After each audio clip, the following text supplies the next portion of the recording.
Friends, ఈరోజు 'Kubera' trailer release అయింది. దాని రివ్యూ ఎలా ఉందో ఒకసారి చూద్దాం. కోట్లు కోట్లు కోట్లు అంటే ఎంత సార్? ఆయిల్ అంటే సాధారణ విషయం కాదు. మన అందరి తొక్క తీసి పదవి నుంచి దింపేసే పవర్ఫుల్ విషయం. నాకు కావాలి సిద్ధపజీ.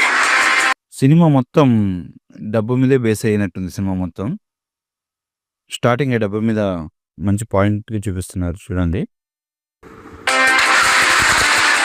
ఈ దేశంలో డబ్బు పవరే పనిచేస్తాయి, నీతి న్యాయాలు కాదు. ఇది చరిత్ర.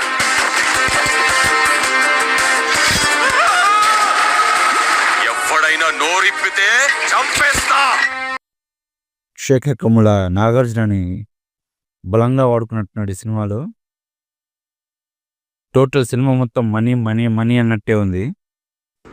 వాళ్ళ మీద చేయడానికి వీల్లేదు. నా పేరు దీపక్.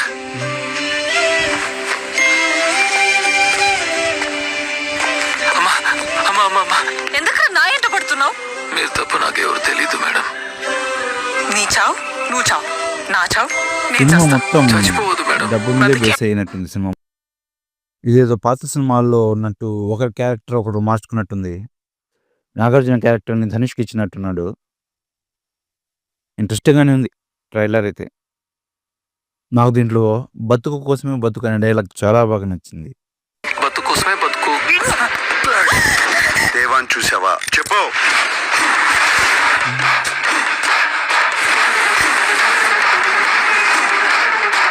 బిగారోడ్కి అడ్రస్ ఉంటుంది.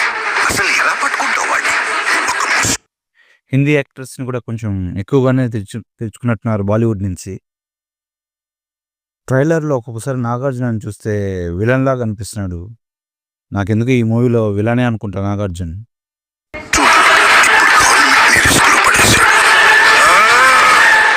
జాలి పట్టం బాగుంటుంది, కానీ అది మెల్లగా మిమ్మల్ని చంపేస్తుంది.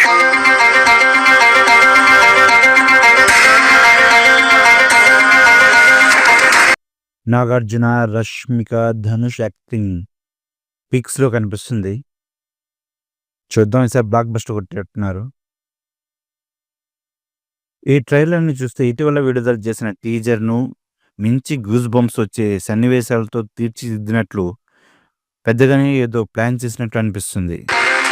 డబ్బులు, పోలీసులు, కోట్లు అన్నీ వాళ్ళవే. మనలాంటి వాళ్ళ చేతుల్లో ఏమీ ఉండదు. ఈ ప్రపంచం మొత్తం వాళ్ళదే. ఈ ప్రపంచం మొత్తం వాళ్ళది కాదు మేడం. నా ప్రపంచం కూడా ఇక్కడే ఉంది. అక్కడ డబ్బులు, పోలీసులు, మీరు చెప్పినవి ఏవి ఉండవు. అక్కడే తెలుసుకుంటా. సినిమా మొత్తం ధనుష్, రష్మిక వారి పాత్రలకు వారే డబ్బింగ్ చెప్పగా ధనుష్ ఓ పాట సైతం ఆలపించడం విశేషం.